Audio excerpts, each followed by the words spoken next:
know we have a lot of problems, including security. As recently as 2 or 3 days ago,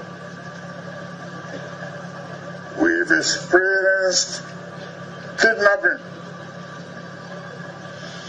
near Kashimila, and the threat of kidnapping will continue until we, every one of us, rise up and defend ourselves. It is quite clear the government alone cannot do it. I have warned very long time ago in a speech in Ukari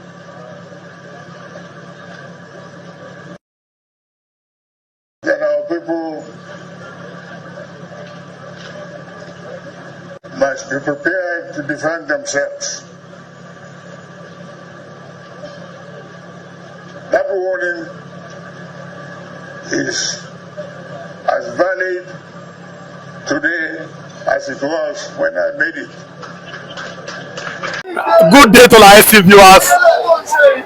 You are welcome again to this particular channel, Newsreel TV. If you are watching for the first time, kindly subscribe, on notifications, drop your comments, and then click the like button, and also share this video with others. Breaking news, and it's very disturbing, and the north is shaking for the first time. T.Y Danjuma, if you don't know T.Y Danjuma, is Danjuma, very popular military general. He has told the people of the North Central, it is time to defend yourself.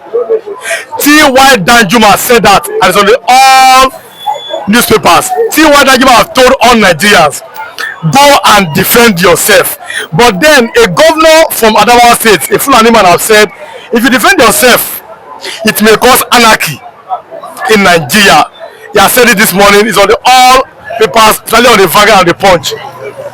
But then, what do you have to say this morning? I'm going to play that video of T.Y Danjuma to you at the end of this video. I'll play that video. T.Y Danjuma has told Nigerians, go and defend yourself. Nobody's coming to help you. What do you have to say about that this morning? The north is shaking because there's a big disagreement now in the north. What do you have to say about that? Good morning, good afternoon, good evening, and good night, wherever you're watching us from. I remember humble self, that Biafran evangelist that always speak my mind and I call it the way it is and how it's supposed to be.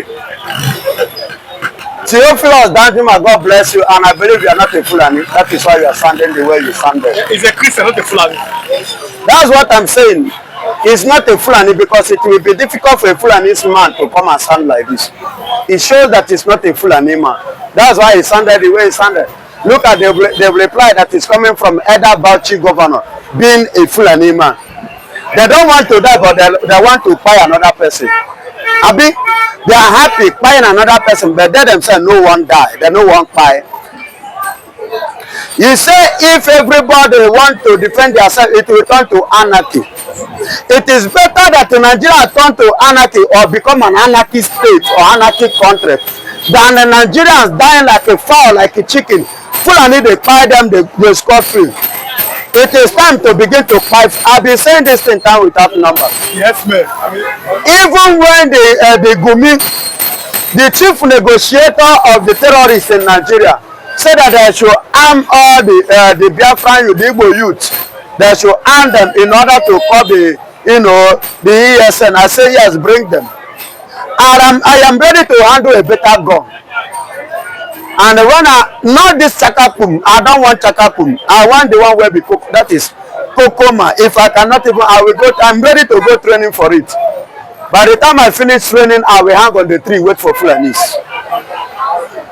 Because they have terrorized our farmers. They have terrorized our women. They have killed our children, our brothers, for nothing's sake. They have vandalized our crops too much. It is the high time we go on the state of anarchy. Completely let everybody. It's a survival of the fittest. Whosoever that survives should live. Whosoever that die, enough of nonsense. You know, the other day I was watching in Benue the way I say, look at this monkeys. You people are monkeys. How somebody, a stranger, total stranger, will come your village, ransack your village and occupy your village. You are waiting for government and telling them, hey, yeah, they're paying you. Baba, go and sit down. Tell you anything you can lay your hand, lay it and attack. But then, nobody hanging life on air. But now this is a question. How do the Yoruba people, the Igbo people, the real Hausa people, the Calabar religions, how do they defend themselves against what they have? The ESN have risen. IPOB, we don't stand, we don't rise. And we don't care what the Nigerian terrorist government is saying or what they will call us. We don't stand to face the terrorists. Because the Fulanis are the real terrorists, they are the terrorists in this country. No, it should be the armed S-men, not, you know. Baba, I don't where did that come from? Ordinarily, there will be some good Fulanis. Maybe the armed ones are spelling their names. Let the good one go and talk to the bad ones. But my own is Fulani. I'm telling you about fear here. When you hear teaching, I don't care. But my own is that T.Y Danjuma said is not the first person that is saying it. Yes, the DJ have said this thing. The same thing that Mazen Namdekanu said, and they dump him in this DSS custody. Now, every Nigerian now are crying and clamoring for it. Can you see that Mazen Namdekanu is a genuine prophet, not this one that are parading themselves as prophet? Namdekanu is a prophet, a man, a prophet of God. All that he has said is already taken place in Nigeria. And he said, rise up and take up your bed and begin to defend yourself. Take up your gun, take up your arms and begin. If they buy you, you go another person go buy person will buy you. If somebody buy me now, another person go buy that person will buy me. And if you come buy person way near me, I go buy you too. But now there's a goodness for Nigeria. There is no goodness again. No, Nigeria don't jagajaga. Everything don't scatter. It is time for everybody to handle whatsoever that is in your territory. Anything you can lay hand. Even if not jazz, even if not prayer, even if not anything, face it and give it to them. Let everything scatter for us. If you want to repair, you repair it in number once. Now, no, looking at the fact that President he came back yesterday from France and he has told the governors that you governors of the different states of Nigeria, you are not doing well. How can you be? No, you know, he said yesterday, he said that you are in your state and your state is full of insecurity. Now, people are saying that not that people have come back from France, that we may see increased security. That means he'll have to summon the service chiefs and give them marching orders. What do you think our president should do to at least give people confidence that he has come back and make our security? Tinubu doesn't have anything to offer, my brother. Let's say the truth. Was Tinubu not, is Tinubu new in Nigeria? Is it today that they enter the office? Right in his presence, things are happening. Hello, it's like a Macron have disappointed him. The person he ran to go and visit. Maybe they have disappointed him. Now, is it now that he has woken up from slumber, from his sleep? Let me tell you this, to be sincere with you. Tinubu is not the one controlling Nigeria. And Fulani they control both Tinubu and Nigeria.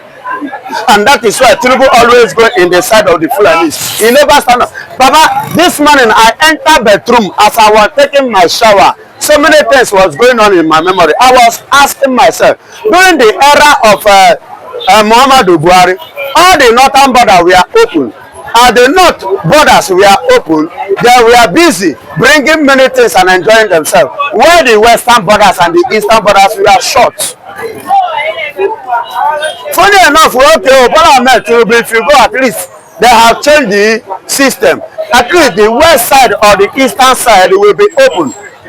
But funny enough, up to this very moment that as I speak to you, the northern border remain open. But to the borders in this place, it remains short. That means they are still controlling both Tinubu himself. Tinubu is not the president. And at the same time again, the tax reform that Tinubu raised, he said no going back, no going back. Nigerian paper, Nigerian youth will be busy carrying it up and that. What is happening today, Baba? They have adjusted it and amended it to the favor of the Fulanis. So then who is the president of Nigeria? Or who is ruling Nigeria? Who is in control of the affair of this country? Now Fulanis. So forget whether Tinubu come back or not. The issue is, the point I will pick on what he has said so far is this. Every state governors, if you know what to do, I know that in the east, people like Pitamba, is not going to do the needful. Mwifuru cannot do the needful. Hope Uzodiojo cannot even do the needful because they have been the chief pioneer and partners of the crime that is going on in the east. No, go to the one in Anambra State called Suludo. They are the chief pioneer of the insecurity in the southeast. But let me tell you, my own advice now to every person in the southeast, if you lie, let them do their own. I'm talking to my own brothers, to my people.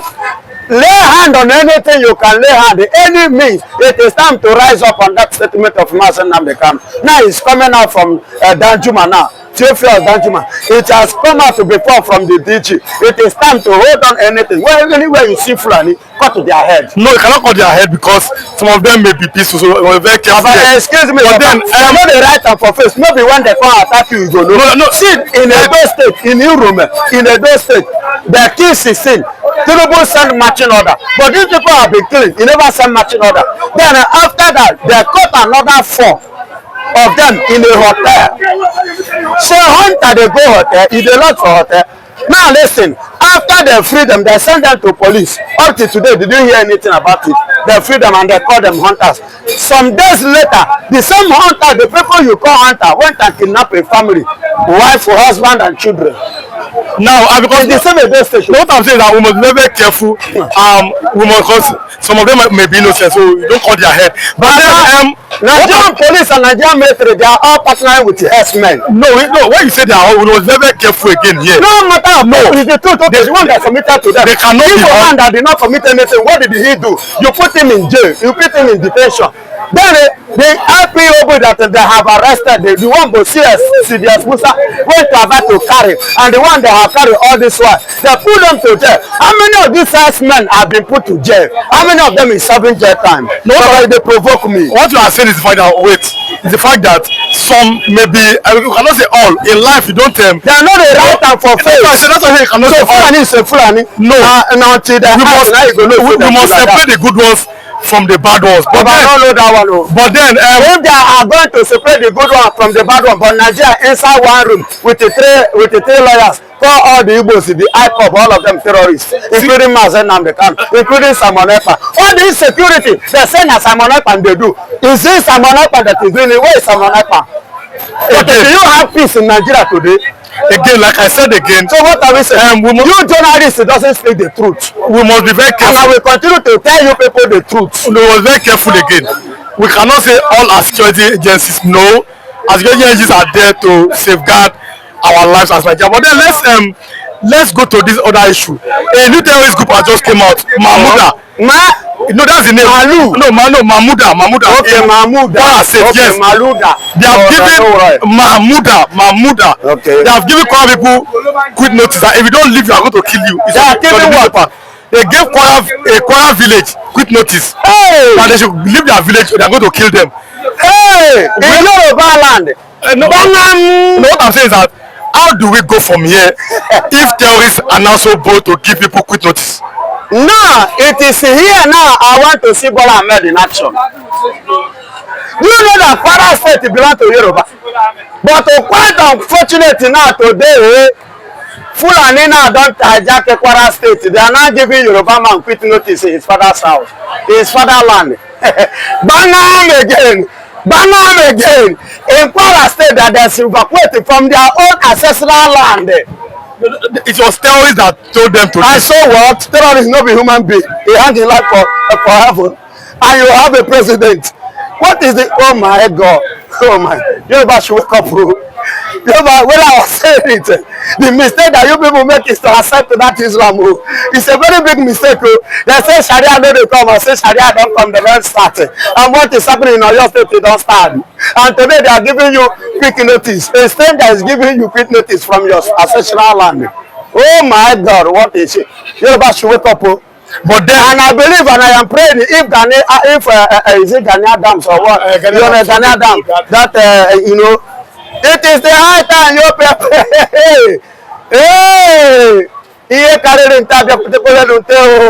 So now, how do we deal with these S-men? Ordinarily, S-men to give them to tax. Baba, it is not the time to fold your hand and say, Baba, God will come help. Baba, help yourself first before God will help you. Okay. Yoruba should wake up. Anything you can lay your hand, defend your ancestral land, though. Your ancestral land. Person they give you quick notice. You know what thing that one mean? Lord, who would they leave it for? They should give it to Yorubas and Hausas because that's those that are taking their slot already. They should, but is it not a blessing to them? They should multiply it so that all of them will join together and move ahead. As simple as that. The spirit of Igbos has left Nigeria for decades now, and they must understand that. Nigeria, but you know why? What we say, we are not joining any protest. We are not part of any this thing. We are not anything they do. Let them themselves. Even if Peter Obi become president today, but we are not interested in this entity called Nigeria. Even the Peter Obi's presidency. I am telling you, unless the world refuses to recognize Biafra, I'm telling you the honest truth, and that's the truth. Everything is being targeted on Igbo man. If there is sabotage Igbo, if there is misappropriation Igbo, if there is hate Igbo, everything is factored out. And I can't be part of the continued conspiracy of pretending not to know the truth because you feel that why are you bringing Igbo factor into the Nigerian military? Again, Nigeria. Are you not seeing a better Nigeria in Peter Obi's presidency? What? Are you not seeing a better Nigeria in Peter Obi's presidency? But even if it's not for 8 years, we'll come back to square one. So what is it? After Peter Obi presidency, what happened? I'm asking you now. After Peter Obi presidency, then what happened? Then we are back to square one. You will abuse your legacy. We are back to square one. You will abuse your legacy. And they will come with their agenda and smash it. We'll go back to square one. Now, Mr. Michael, let me take you to the angle of your brother talking about Joe Buku. He has said it clearly, though this is a close ally of Tinubu when it comes to political. He said the marginalization of Igbos comes with consequence. Surprisingly, this is coming from Joe Buku, a close ally of Tinubu, telling Tinubu. All these people don't leave them alone. I don't care about Joe Buku. Unfortunately, I don't know whether he has been denied of any appointment. Why? So would that be the reason? 360 degrees U-turn. Unfortunately, that's Joe Buku for you. You can try to go another line tomorrow. You might not know. But if he has aligned himself with the reality, that he even said it under Bola Ahmed Tinubu's appointment, the Igbos are still experiencing extreme marginalization. Now, what does that speak for to the presidency of Tinubu? I don't know whether there's any presidency called the presidency of Tinubu. I don't think there's any president in Nigeria. I don't think there's any president in Nigeria. I want to take a look at Aisha Yusuf saying that Nigeria has no president, and you can see it. Look at the issue of drugs. Look at a lot of things are involved. Let me ask you, what does it mean for the image of Nigerian government? Okay, the Hausas and the Yorubas have never for one day. We know that they don't. Okay, do you know how many years he served on that? For him to come out and say my Igbo marginalization has a consequences, he should be able to know. They are together working. They are together. They are the ones that should provide the military themselves. Go and beg Northern Hausas and Yoruba youth to join the Nigerian military. They should leave Igbo completely out of it. So Joe Buku should bring his children to feed Igbo slots. He's Joe Buku not at the moment. I don't understand the this question. No, the way you are pushing Joe Buku out of. I said this is he's an Igbo man. He's not your brother. If he's like my brother, come on. I should allow him to take it. But even if Joe Buku is a lost sheep, but the fact is still remains. He's an Igbo man. He knows. Why would he be saying that Joe Buku should go and feed that swine? No, I'm asking a question. I'm only asking a question because you didn't want to speak about Joe Buku. I've told you, unfortunately for Joe Buku, that maybe they didn't give him any appointment, and that's why he's looking at that, saying that out of the Tinubu's appointment, the Igbos are still being extremely marginalized. These are some things we have known how many years ago, and it's ongoing. Even when it becomes an Igbo man's turn, you can see what Tinubu said. They came out because the Northerners, the Fulanis, align with the agenda. They should go and do their thing the way they like. They came out and said they had structure. They are the one that own it, even when they know the reality. So what does that tell you? It's a clear message that what is happening in Nigeria is being powered and supported by Bola Ahmed Tinubu in alignment with in alliance with the Fulanis who are. Are you saying Joe Igbope like a prodigal son? And if he's a prodigal son, who came back to the father? Bro, if I don't understand, I've met Joe Igbope one-on-one. I understand he's your brother. Yes, I've met him. I don't know how you don't need to say you. I don't know you understand he's my brother. By his name you should know. I don't want to know where he comes from. He's another brother man. You understand? But I've had interactions with him some time ago, many years ago, and I can tell you, you know, his position and what he does. These are people Bola Ahmed Tinubu pick from scratch and made them what they are, and they don't feel like, you know, moving out from that quarters, from that space where they felt that it was the quarters that made them. That's the orientation. As simple as that. Likewise, every other person. You saw Red Mockery championing drug protest in London against Tinubu. Where is him now? Bola Daniel Onko, a spokesperson to Atiku. What happened? So you can see. So maybe those are someone from. No, that is something I'm telling you now. You see, not the same time I'm talking about Joe Igbope too. You understand? But if you have said that anyway, it tells you that, you know, the gang up is still ongoing. But let me tell you, any day they realize that the Igbos were not conquered in Nigeria, maybe they will start to have a rethink. That's the fact.